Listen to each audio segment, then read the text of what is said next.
So what we are doing here with this project, we're responding to the opportunity, the potential opportunity for regional farmers to grow quinoa here. Quinoa is a great crop, but unfortunately it really doesn't do well in New England.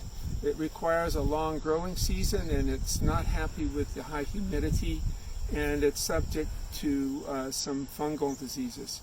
So our concept is to try to reinvent quinoa by domesticating a local relative, a local weedy relative.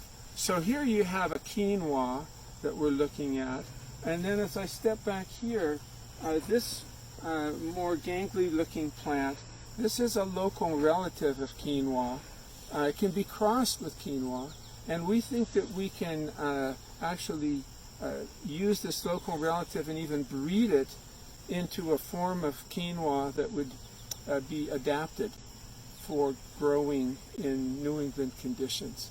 And we're calling this a re-domestication of quinoa to get across the idea that taking a wild plant and guiding its evolution, rapid evolution through breeding, to end up with a domesticated plant. And we're going to try to do that with this local Chenopodium berlandieri weedy plant, using quinoa as sort of a model of where we want to end up. And so this concept of domesticating local weedy plant species can be broadened to encompass not just relatives of quinoa, but there are other opportunities as well. And so as I step back here, this is a volunteer plant in this row that came up, and this is called red root pigweed, and it's a relative of amaranth, of cultivated amaranth. And so amaranth is another plant that might or might not grow well here, but it has wild relatives here that could be bred, and they're already nicely locally adapted, could be bred into a crop plant. So we have two examples here, but there are many others.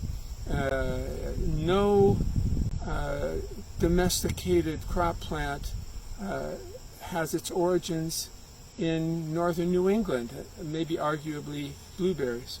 But why is that? Is it because there are no promising wild plants here that could be bred into a crop? I don't think so. I think it has more to do with circumstances. And so we want to use our quinoa project as an example of what could be done with other locally adapted weedy plants that could be germplasm resources to essentially invent new crops.